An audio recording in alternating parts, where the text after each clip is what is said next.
Okay, so we are basically halfway through the trial, and I am about to speak with my attorney friend and frequent guest, Andrea Burkhart. So you're going to get the full rundown there. But I wanted to just talk briefly about what my impressions are of where we're at, how things are going for both sides, how I'm feeling, and what stands out to me most about the trial so far.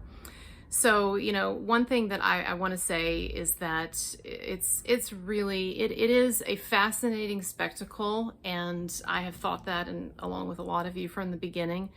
But I will say that as this trial wears on, the sadness, the absurdity, the sense of the pointlessness of it all, and the needless self-sabotage that Amber Heard is engaging in, and the kind of sickening spectacle of her being publicly ridiculed and subjecting herself to that ridicule. I look at her on the stand, looking at her testimony, like I've said in a couple of videos, when she first took the stand, I would say that like the first maybe 45 minutes or so of her testimony, I thought, oh, she's doing okay. I mean, yeah, it's a ton of bullshit, and obviously, like those of us who followed the trial knew that.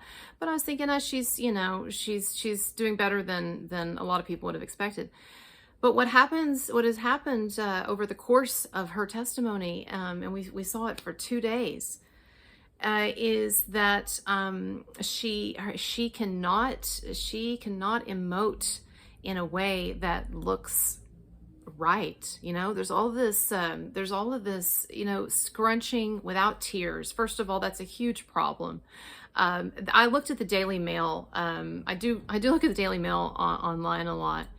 And I looked at their big headline story about Amber Heard yesterday and last night. A big headline story about her. And then I looked at the comments, and the story was all about her testimony.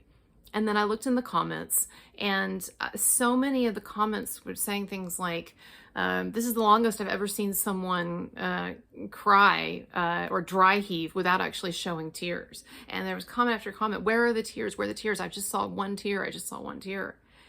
And I do think that it's pretty fascinating. I'm not sure, let me put it this way. I am not sure that I have ever seen a public spectacle of someone who appears to be or wants to appear to be crying, and they're doing the heaving, and they're doing even the sort of the choked up voice, and they're doing the face scrunching and the and the tissue, but they're not showing any tears. There was like one moment, some of us noticed, there was like one moment, maybe two, where she managed to, over the course of days of testimony, not just an hour, like hours and hours and hours, days and days of testimony, and trying so hard and not being able to get out more than like a tear or two over the course of that. It's very obvious that the woman did not actually feel like crying.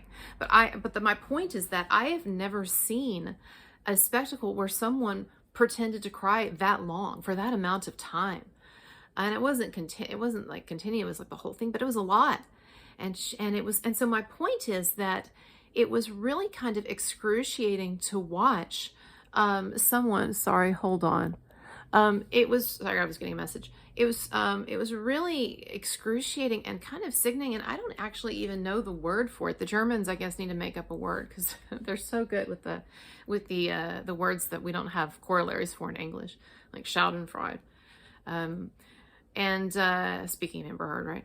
And anyway, my point is that I don't even really can't describe the feeling that I was having in watching our testimony, especially as it wore on. Yes, I was angry for Johnny Depp and what he's going through, of course, and I expected to be. And yes, you look at him. You look at him. I was watching the split screen for a while. I've mostly been watching Legal Bites streaming of the trial, because I think that their comments are so funny and interesting and everything. And I know that there's other people doing great streams, like Stevie J Raw and Dr. Soup. Follow them, and Rakita, but so forth. But anyway, I do also though like to go to and look at their split screen. And it was really painful to look at the split screen of that and to see, you know, the whole time Amber Heard is saying just these horrible things about Johnny Depp. And he's, for the most part, he's looking down very determinedly, looking down the whole time.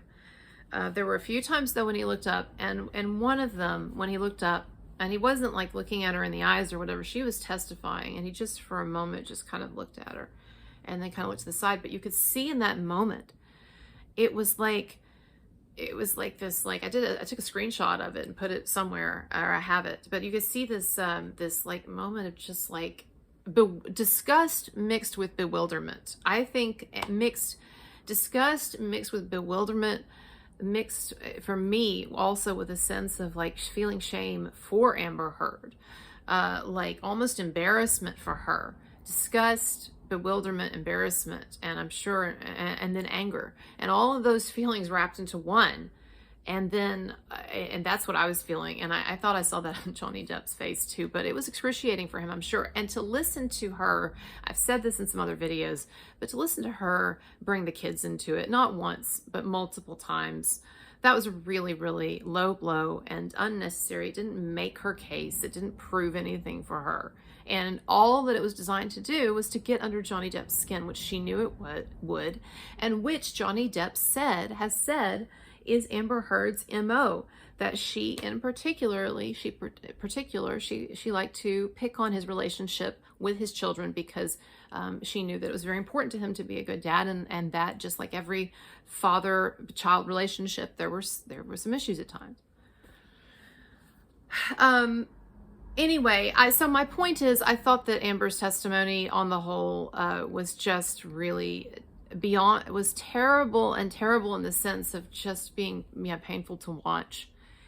And I hope that the jury can see through it. But there was a lot of emoting that she was doing. And I guess if I have any concern, it would be, first of all, that could there be some on the jury who are not sophisticated or good at reading human emotion? They think that that stuff is genuine, even though to so many of us, it looked like really bad acting. And not just because she wasn't crying. It's just there were other things, like I said before in other videos, and go look at them because I don't want to retread that too much here. But there were other issues with her speaking and her manner and her delivery and all that.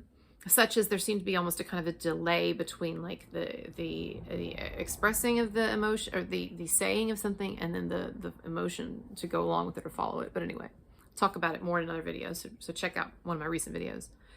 I think it was I think Johnny Depp is winning. I think that he did very, very well in the witness stand. Like I said, I think that so far most of his witnesses have been strong. And I think that Johnny Depp's team, I do have some issues with his team at times. I think that they're good lawyers. I think on the whole, they've done a good job for him, but I also think, and I'm going to talk about this more with Andrea, because I think she has some feelings on the subject. I also think there have been a number of missed opportunities that I don't quite understand for the amount of money he's paying. But I'm not a lawyer, whatever. And they're definitely doing better, I think, than Amber Heard's lawyers. Although, I hate to say it, but Rottenborn has his moments, right? And on the whole, I think is an effective lawyer. Elaine, no. Anyway, so I think it was good for Johnny Depp. Good several weeks for his side, for his team, for the fact that he had a number of compelling witnesses. We'll see what Amber Heard has. If Dr. Hughes, Amber Heard's first witness, is any indication, then she's got a really shallow, problematic bench, to use a sports metaphor. Because Dr. Hughes was definitely, in a number of ways, I think, and others have said this too, was a very problematic witness, just especially to start off with out of the gate. There's other stuff I want to talk about. I'm going to get to it with Andrea. So when you finish this video, you won't have to wait too long, hopefully like an hour or so, maybe a little longer for my longer discussion with Andrea. You're going to love it. So if you haven't already, subscribe, hit the bell for notifications. And as always, hit me up on, PayPal, what's the other one? PayPal, Patreon, etc., etc. Okay. All right. Thanks a lot. Bye-bye.